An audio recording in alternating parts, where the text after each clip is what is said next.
இங்கே நாம் பார்க்கும்போது மோசேயை சந்திப்பதற்காக யார் போறது?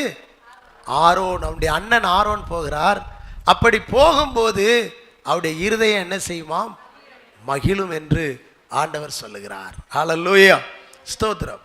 நம்முடைய இருதயம் அதிசயப்பட்டு களிகூரும், நன்மையினாலே பூரிக்கும், அது அதிசயப்பட்டு பூரிக்கும் என்று கர்த்தர் நமக்கு வாக்கு கொடுத்திருக்கிறார். நம்முடைய இருதயத்தை கர்த்தர் பல சூழல்களின் நிமித்தமாய் பூரிக்க பண்ணுகிறவராக இருக்கின்றார். இங்கே நாம் பார்க்கும்போது மோசேயை பற்றியும் ஆரோனை பற்றியும் நமக்கு நன்றாக தெரியும். இந்த மோசே 40 வருஷங்களாக அரண்மனையிலே அற்புதமாக வளர்ந்து கொண்டே இருக்கின்றான். 40 வருஷம் அவன் அந்த அரண்மனையிலே இருக்கும்போது ஆரோன், மீரியாம், இவர்களுடைய பெற்றோர் எல்லாருக்கும் ஒரு பெரிய சந்தோஷம். நம்ம பிள்ளை அழிந்து போகாதபடிக்கு இந்த அரண்மனையிலேயாவது இருக்கிறதே என்று சொல்லி மகிழ்ச்சி அடைந்து கொண்டே இருந்தார்கள். இப்படிப்பட்ட ஒரு சூழலிலே இந்த மோசேனுடைய இருதயத்தில் ஒரு எண்ணம் உருவாகிட்டு. என்ன எண்ணம் அப்படின்னு சொன்னால், என் ஜனங்களை எப்படி ஆகிலும் இங்கே இருந்து மீட்டு கொண்டு போகணும். முத நாள் போய் மக்களை பார்க்க போகிறான், விசாரிக்க. அப்பொழுது ஒரு எபிரேயனும் ஒரு எகிப்தியனும் சண்டை போடும்போது அவனுக்குள்ளே மிகுந்த வேதனை வந்து அந்த எகிப்தியனை கொன்று குழி தோண்டி மண்ணிலே புதைத்து விட்டான். 2வது நாள் அந்த சகோதரர்களை பார்க்க அவன் செல்லுகிற சூழலிலே 2 பேருமே எபிரேயர். அப்போ அநியாயம் செய்தவனை பார்த்து, உன் சகோதரன் அல்லவா, ஏன் நீ அநியாயம் செய்கிற அப்படின்னு சொன்ன உடனே அவன் சொன்னான், நேற்று அந்த எகிப்தியனை கொன்று போட்டது போல என்னை கொன்று போட நீ நினைக்கிறாயா அப்படின்னு சொன்ன உடனே அந்த தேசத்தையே விட்டு அவன் மீதியான் தேசத்துக்கு என்ன செஞ்சிட்டான்?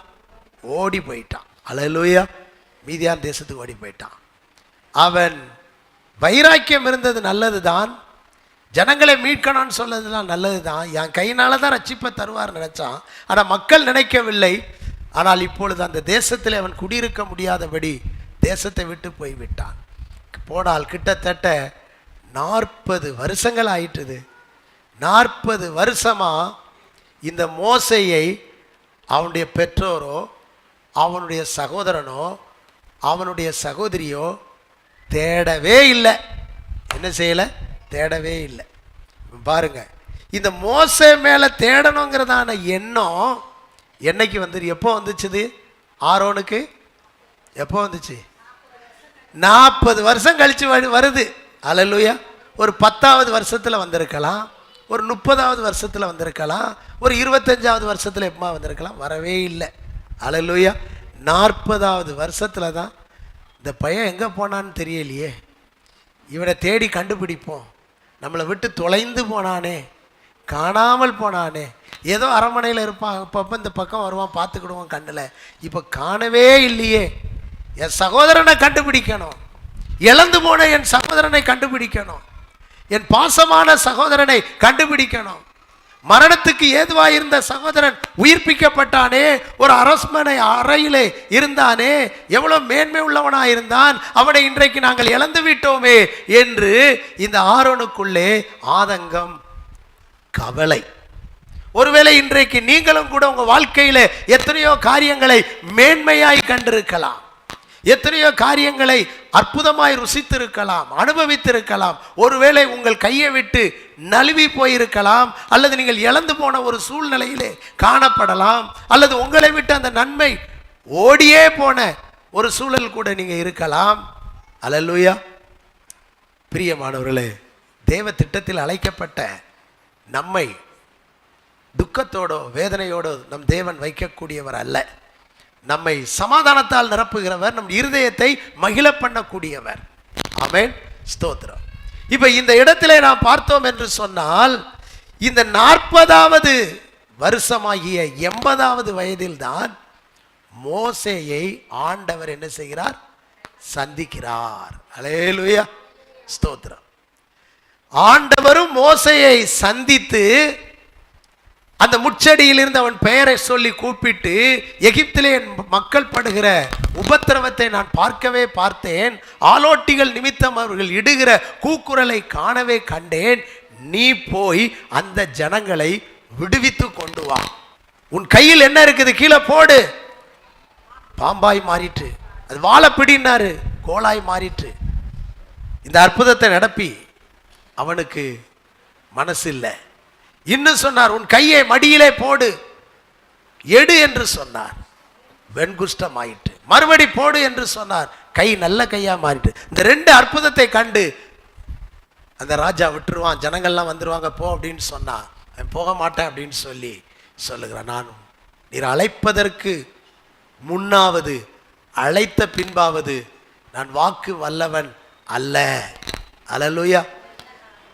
இவன் எகிப்து சாஸ்திரங்களில் கற்று தேர்ந்த நிபுணன், ஆனாலும் அவன் நிபுணத்துவம் எல்லாமே 40 வருஷத்துல என்ன செஞ்சிட்டது, மறந்து போச்சு.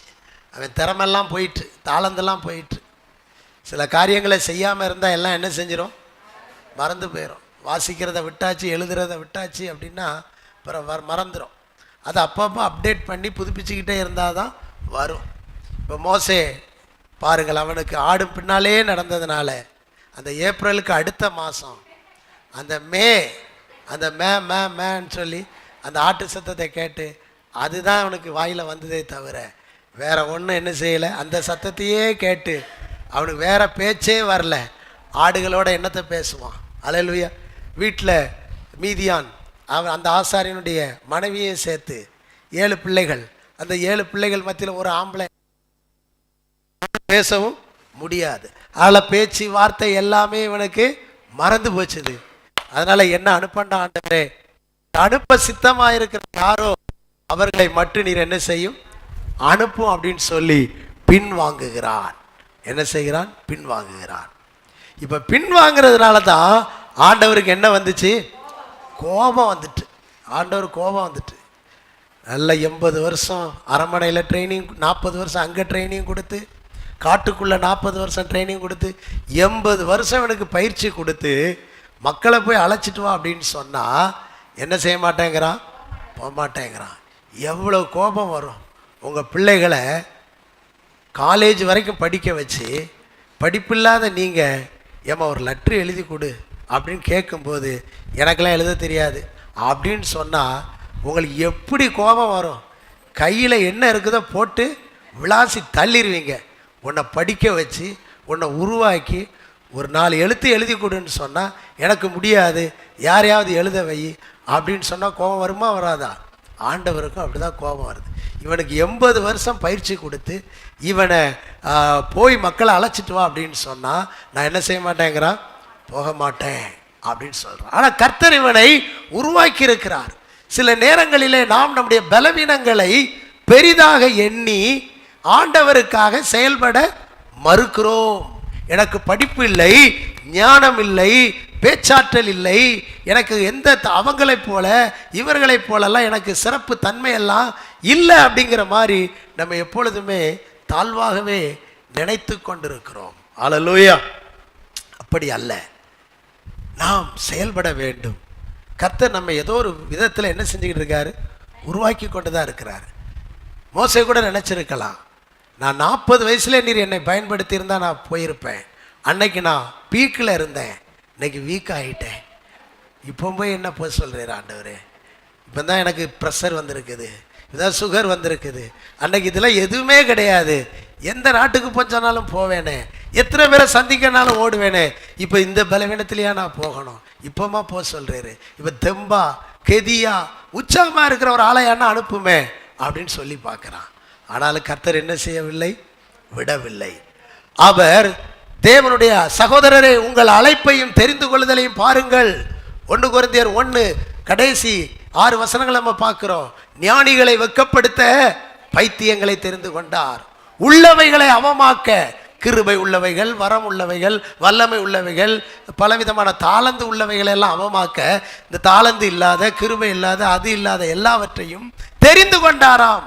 அல்லேலூயா. பலவான்களை வெட்கப்படுத்த பலவீனர்களை கர்த்தர் தெரிந்து கொண்டாராம். ஏன்? மாம்சமான எவனும் தேவனுக்கு முன்பாக மேன்மை பாராட்டாதபடிக்கு கர்த்தர் அப்படி செய்திருக்கிறார். அல்லேலூயா. அப்படியானால் தேவனுக்கு யாரையும் பயன்படுத்துவார்? வல்லவனுக்கு புல்லும் ஆயுதம். அல்லேலூயா. வல்லவனுக்கு புல்லும் ஆயுதம். நீங்க எஸ்ன்னு சொன்னா போதும், உங்களை உபயோகப்படுத்துவார். எப்பவுமே ரெடி, தயார் அப்படின்னு இருக்கிறவங்களை கர்த்தர் பயன்படுத்த ஆயத்தமா இருக்கிறார். ரைட். இப்ப கவனிங்க, இந்த ஆரோனுடைய நிலைமையை பாருங்கள். அவன் வர்றதுக்கும் 40 வயசுல தம்பியை தேடுறதுக்கும், கர்த்தர் சந்தித்து அந்த தேசத்துக்குள்ள அனுப்புகிறதற்கும், அவன் தேசத்துக்குள்ள போறதுக்கு முன்னாலே இந்த ஆரோன் எகிப்துக்குள்ள எங்க வந்துட்டான்? மீதியான் தேசத்துக்குள்ள வந்தாச்சு. இந்த நாட்டிலேயாவது இருக்கிறானான்னு பார்த்துட்டு வருவோம் அப்படின்னு சொல்லிட்டு வரான். இவன் தம்பியை தான் பார்க்கணும்னு போறான். ஆனா கர்த்தர் அவனை தங்க கம்பியாய் மாத்திட்டாரு. ஒரு அல்லேலூயா சொல்லுங்க. ஹல்லேலூயா. நீங்க ஏதோ ஒரு ஆசீர்வாதத்தை பார்க்கணும்னு போறீங்க. ஆனா நீங்க பார்க்கிறது ஏதோ அல்ல, பிரபலமான ஒன்றை, விசேஷமான ஒன்றை, மேலான ஒன்றை நீங்கள் பார்க்க போறீங்க. நீங்க பார்க்கும் போதே உங்க இருதயம் என்ன செய்ய போகுது? மகிழ போகுது. உங்க மகிழ்ச்சி இவ்வளவுதான்னு சொல்ல முடியாத அளவுக்கு உங்க இருதயம் கம்பீரமாக மகிழ போகுது. இந்த ஆரோன் தன் சகோதரன் மோசேயை அன்றைக்கு அரமனையில் பார்த்த அழகை விட, அரமனையில் பார்த்த திறமையை விட, அரமனை பார்த்த தாளந்தை விட கர்த்தர் இப்பொழுது அவனை பார்க்க போகிற திறமைகளும் தாளந்தும் கிருபைகளும் அழகும் அவனுடைய மிடுக்கும் துடுக்கும் மிக கம்பீரமாக இருக்க போகிறது. பார்த்து பார்த்து சந்தோஷப்படக்கூடிய அளவுக்கு ஆரோனுடைய இருதயத்தை மகிழ பண்ண கர்த்தர் வல்லமை உள்ளவராக இருக்கின்றார். ஹல்லேலூயா. எனவே நீண்ட நாட்களாக இழந்து போன நன்மைகளோ, நீண்ட நாட்களாக காத்திருந்து ஜெபித்துக் கொண்டிருக்கிற ஆசீர்வாதங்களோ, அவைகள் நீங்கள் நினைக்கிறது போல வரப்போவதில்லை. நாம் நினைப்பதற்கும் வேண்டிக் கொள்வதற்கும் மிகவும் அதிகமாய் நமக்குள்ளே கிரியை செய்கிற வல்லமையின்படியே நமக்கு செய்ய வல்லவராகிய அவருக்கு சபையிலே சதா காலங்களிலும் மகிமை உண்டாகக்கூடிய அளவுக்கு தான் ஓர் அற்புதத்தை கர்த்தர் செய்ய போகிறார். அல்லேலூயா. சகோதரன் வர்றான்பா, உன்னை பார்க்கும் போது அவன் இருதயம் என்ன செய்யும்? மகிழும். நம்ம இருதயம்லாம் மகிழ போகுது. நம்ம பார்க்க போற ஆசீர்வாதங்கள் எப்படி இருக்க போகுதுன்னு சொன்னா, தம்பி மாதிரி அல்ல, தங்க கம்பி. அல்லேலூயா. தங்க கம்பியாக அவன் வரப்போறான். அல்லேலூயா. அப்போ உண்மையாகவே ஆரோன் அவனை பார்த்த போது பெரிய மகிழ்ச்சி. ஆண்டவர் சொன்னார் மோசேட்ட, பயப்படாத, உன்னை நான் கடவுளாக தேவனாக வைக்க போறேன். உன் சகோதரன் ஆரோனை உனக்கு தீர்க்கதரிசியா வைக்க போறேன். ஆமென். நீ எல்லாவற்றையும் சொல்ல போற. அவன் நன்றாய் பேசுகிறவன் என்று நான் அறிவேன். அல்லேலூயா. அவனை உனக்கு உதவியா வச்சு நான் என்ன செய்யறேன்? பயன்படுத்துகிறேன். பாருங்கள், இந்த மோசேயும் ஆரோனும் பார்வோனுடைய அரமனைக்குள்ளே கடந்து போனார்கள். என்ன அற்புதம் பாருங்க, என்ன அதிசயம் பாருங்க. இந்த மோசே சகல சாஸ்திரங்களிலும் கற்று தேர்ந்த நிபுணன் தான்.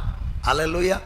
ஆனால் இப்பொழுது உலகத்தில் தேர்ந்த எல்லா நிபுணத்துவத்துக்கும் மேலான ஒரு நிபுணத்துவம் சர்வ வல்லமையுள்ள தேவனுடைய கரத்தில் இருக்கிறது. அல்லேலூயா. சர்வ வல்லமையுள்ள தேவனுடைய கரத்தில் இருக்கிறது. உலகத்தால் செய்ய முடியாததை பரலோகம் செய்து காட்டும்.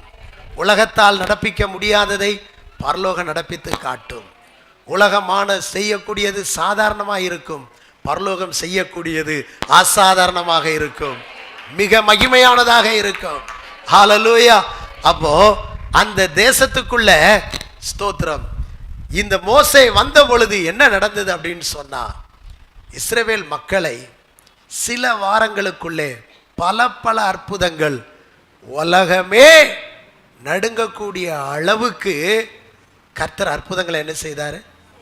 முழு உலகமே வியக்கக்கூடிய அளவுக்கு இந்த மோசையை கொண்டு கர்த்தர் பலத்த அதிசயங்களை செய்தார், பலத்த அற்புதங்களை செய்தார். அவனை கர்த்தர் பயன்படுத்துகிற விதத்தை பார்த்து பார்த்து ஆரோனுக்கு எவ்வளவு மகிழ்ச்சி இருந்திருக்கும், அவன் சகோதரிக்கு எவ்வளவு மகிழ்ச்சி இருந்திருக்கும், அவன் குடும்பத்துக்கு எவ்வளவு மகிழ்ச்சி இருந்திருக்கும். அப்படிப்பட்ட ஒரு மகிழ்ச்சியை தான் கர்த்தர் இந்த நாட்களிலே நமக்கு தரப்போகிறார். இழந்து போனதை தேடவும் ரட்சிக்கவுமே மனுஷகுமாரன் வந்தார் என்று சொன்னது போல இழந்த ஆசீர்வாதங்களை நாம் இழந்தது போலவே அல்ல, அதைவிட மேலானதாக, மேன்மையானதாக, சிறப்பானதாக, உயர்வானதாக நாமும் இன்றைக்கு காண்போம். ஆரோனுடைய இருதயம் மோசையை குறித்து மகிழ்ந்தது போல இந்த நாட்களில் ஒரு மகிழுகிற இருதயத்தை தான் கர்த்தர் உங்களுக்கு தரப்போகிறார். ஹல்லேலூயா, ஸ்தோத்திரம். இரண்டாவது நாம் வாசிக்கலாம். லூக்கா எழுதின சுவிசேஷம் 15ஆம் அதிகாரம் அல்லது 5:6 வாசிங்க. கண்டுபிடித்த பின்பு அவன் சந்தோஷத்தோட அதை தன் தோள்களின் மேல் போட்டுக்கொண்டு வீட்டுக்கு வந்து சிநேகிதரையும் அயலகத்தாரையும் கூட வரவழைத்து, காணாமல் போன என் ஆட்டை கண்டுபிடித்தேன், என்னோடு கூட சந்தோஷப்படுங்கள் என்பான் அல்லவா. அல்லேலூயா. இந்த கதை நமக்கு தெரியும். ஒரு மனுஷனுக்கு 100 ஆடுகள் இருக்கிறது. எத்தனை ஆடுகள்? 100 ஆடுகள். 100 ஆடுகளில் ஒரு ஆடு காணாமல் போய்விட்டது. ஒரு ஆடு என்ன செய்து விட்டது? காணாமல் போய்விட்டது. அந்த மனுஷன், நமக்கு தான் 99 இருக்குதே, எதுக்கு அந்த 1 அப்படின்னு நம்ம என்ன செய்யலை, நினைக்கலை. எவ்வளவுதான் இருந்தாலும் 1 தொலைந்தாலும் நம்ம மனசை என்ன தான் செய்யும்? பாதிக்கத்தான் செய்யும். நம்ம மனசில் துக்கம் வரதான் செய்யும். உங்கள் வீட்டில் எல்லாருமே ரட்சிக்கப்பட்டாங்க, ஒருத்தர் தான் ரட்சிக்கப்படலை. அதனால் பரவாயில்ல, நம்ம வீட்டில் தான் எல்லாம் ரட்சிக்கப்பட்டாங்களே, ஒருவர் தானே ரட்சிக்கப்படலை, அதை பற்றி என்ன அப்படி நீங்கள் நினைப்பீங்களா? நினைக்க மாட்டீங்க. ஐயோ, இத்தனை பேர் ரட்சிக்கப்பட்டோம், இன்னும் ஒருத்தர் தானே ரட்சிக்கப்படாமல் இருக்கிறாங்க, அவங்களும் ரட்சிக்கப்பட்டுட்டா எவ்வளோ சந்தோஷமாக இருக்கும் அப்படின்னு உங்களுக்குள்ளே என்ன செய்யும்? எண்ணம் வரும். உங்கள் பிள்ளைகளுக்கு, எல்லா பிள்ளைகளுக்கும் எல்லா காரியங்களும் நடந்துட்டு ஒரு பிள்ளைக்கு தான் ஒன்றுமே நடக்க மாட்டுக்கு அப்படின்னா நீங்கள் பரவாயில்ல, இந்த ஒன்றுக்கு தானே நடக்கலை, போகட்டும் அப்படின்னு நீங்கள் நினைப்பீங்களா? நினைக்க மாட்டீங்க. ஐயோ, இந்த ஒன்றுக்கும் எப்படியாவது நடந்துடணும், எல்லாமே எனக்கு எப்படி இருக்கணும்? 100க்கு 100 ஆசீர்வாதமாக இருக்கணும் அப்படின்னு தான் நீங்கள் நினைப்பீங்க. அப்போது ஒரு நன்மையும் நம்முடைய வாழ்வில் குறைவுபடக்கூடாது என்பது நம்முடைய ஆசை, பரலோக தேவனுடைய விருப்பமும் அதுதான். இப்பொழுது ஆண்டவர் மனம் திரும்ப அவசியம் இல்லாத 99 நீதிமான்கள் இருக்கிறார்கள். ஆனால் காணாமல் போன ஆடு என்று சொன்னால் அது மனம் திரும்ப அவசியமான ஒன்று. அது என்ன செய்ய வேண்டும்? மனம் திரும்ப வேண்டும். அப்படியானால் காணாமல் போன அந்த ஒரு ஆட்டை இந்த மேய்ப்பன் என்ன செய்கிறான் அப்படின்னு சொன்னா, தேடிக்கொண்டே இருக்கிறான். 99ஐயும் விட்டு விட்டு மலைகள் ஏறுகிறான், குன்றுகள் ஏறுகிறான், புதர்களுக்குள்ளே போகின்றான். கண்டவர்களிடத்திலே, வந்தவர்களிடத்திலே, எதிர்பட்டவர்களிடத்திலே, என் ஆட்டை பார்த்தீர்களா, ஒரு ஆடு இந்த பக்கம் வந்ததா தெரியுமா என்று அவன் தேடி தேடி தேடி தேடிக்கொண்டே இருக்கிறான். அல்லேலூயா. வாழ்க்கையில் முயற்சி எடுக்கிறவங்க, பிரயாசப்படுறவங்க, தேடுகிறவங்க, ஜெபிக்கிறவங்க, வேதம் வாசிக்கிறவங்க நிச்சயமா நன்மையை கண்டுபிடிச்சிருவாங்க. அல்லேலூயா. ஏனால் நன்மையை கண்டுபிடிப்பதற்கும் ஆசீர்வாதத்தை கண்டுபிடிப்பதற்கு செயல்பாடு தான் ரொம்ப முக்கியம். செயல்படாமல் எந்த அளவுக்கு நாம் சோம்பலாகவும் அசதியாகவும் ஏனோதானோவென்று இருக்கிறோமோ அந்த அளவுக்கு நன்மை நம்மை விட்டு காணாமல் போன ஆசீர்வாதம் இன்னும் எவ்வளவு தொலைவுக்கு தூரம் போகணுமோ அவ்வளோ தூரம் அது போய்கொண்டு தான் இருக்குமே தவிர கிட்ட வராது. ஆனால் காணாமல் போன நன்மை அல்லது நீங்கள் எதிர்பார்த்து கொண்டிருக்கிற ஆசீர்வாதங்கள் சீக்கிரத்திலே நீங்கள் கண்டடைய வேண்டும் என்று சொன்னால் நீங்கள் என்ன செய்யணும்? வேகமாக செயல்படணும், விரைவாக செயல்படணும். நீங்கள் தகப்பன் அந்த மகன் சம்பவத்தில் வாசிக்கிறீங்க. தகப்பனோ என் மகன், அதை மகன் சொல்கிறான், என் அப்பாட்ட நான் போய் என்ன செய்வேன், சேர்வேன்னு சொல்லி அவன் எழுந்து புறப்பட்டுன்னு போட்டிருக்குது. ஆனால் தகப்பனோ ஓடி என்று போட்டிருக்கிறது. அல்லேலூயா. அப்போது நன்மை நடந்து தான் வரும். ஆனால் அதை பிடிக்க போகிறவங்க என்ன செய்யணும்? ஓடணும். அல்லேலூயா. சோதரம், உங்கள் ஆசீர்வாதம் அது ஆமை மாதிரி தான் வந்துக்கிட்டு இருக்கோம். நீங்கள் முயல் மாதிரி ஓடணும். ஜபத்தில், ஆராதனையில், துதியில் இன்னும் என்ன ஜபத்தை பண்ணிடலாம், இன்னும் எப்படி உபவாசம் இருக்கலாம், இன்னும் யாரெல்லாம் கூடி ஜபிக்கலாம், இன்னும் எப்படி இதை அடையலாம் அப்படின்னு சொல்லி நம்ம முயற்சிகளும் பிரயாசங்களும் இன்க்ரீஸ் ஆகும்போது, அதிகரிக்கும் போது உங்கள் நன்மை தூரத்தில் இருக்காது. உங்கள் நன்மை தூரத்தில் இருக்காது. நீங்கள் சுற்றிலும் உங்கள் கண்களை ஏறெடுத்து பாருங்கள். தூரத்திலிருந்து உன் குமாரரும் தூரத்திலிருந்து உன் பிள்ளைகளும் வரவழைக்கப்பட்டு வரவழைக்கப்படுவார்கள். அப்பொழுது நீ அதை கண்டு ஓடி வருவாய். உன் பக்கத்தில் வளர்க்கப்படுவார்கள், உன் அருகிலே வருவார்கள். நீ அதை கண்டு ஓடி வருவாய். உன் இருதயம் அதிசயப்பட்டு பூரித்து கொண்டிருக்கும் என்ற வார்த்தையின்படி நீ செயல்படும் போது, நீ ஒவ்வொரு நாளும் ஜபிக்க, ஒவ்வொரு நாளும் வேதம் வாசிக்க, ஒவ்வொரு நாளும் ஆண்டவரோடு நெருங்க நெருங்க நெருங்க நெருங்க, எங்கேயோ கிடக்கிற நன்மை, எங்கேயோ இருக்கிற ஆசீர்வாதம், இதெல்லாம் எனக்கு எட்டுமா கிட்டுமா என்று நினைக்கின்ற ஒவ்வொன்றும் உன் பாதத்தின் படியிலே, உன் அருகிலே கூடி வர, தேடி வர கர்த்தர் இன்றைக்கும் கிரியை செய்ய அவர் வல்லவராய் இருக்கிறார். அப்படி ஒரு நன்மையை நீ பெற்றுக்கொள்ளும் போது உன் இருதயம் மட்டும் மகிழாது. உனக்கு இனி தேவன் தரப்போகிற சந்தோஷம் நிறைய பேரை கூப்பிடக்கூடிய சந்தோஷம். நீ நிறைய பேரை நம்ம கூப்பிட போற. கர்த்தர் உனக்கு ஒரு சந்தோஷம் தரப்போறாரு. அந்த சந்தோஷம் உன் வீட்டு அளவில் இருக்காது, அது ஒரு 1000 பேருக்கு போக போகுது. அநேகரை நீ கூப்பிட போற, ஒரு சந்தோஷமான காரியம் வாங்கன்னு சொல்ல போற, அயலகத்தார கூட்ட போற, நண்பர்களை கூப்பிட போற.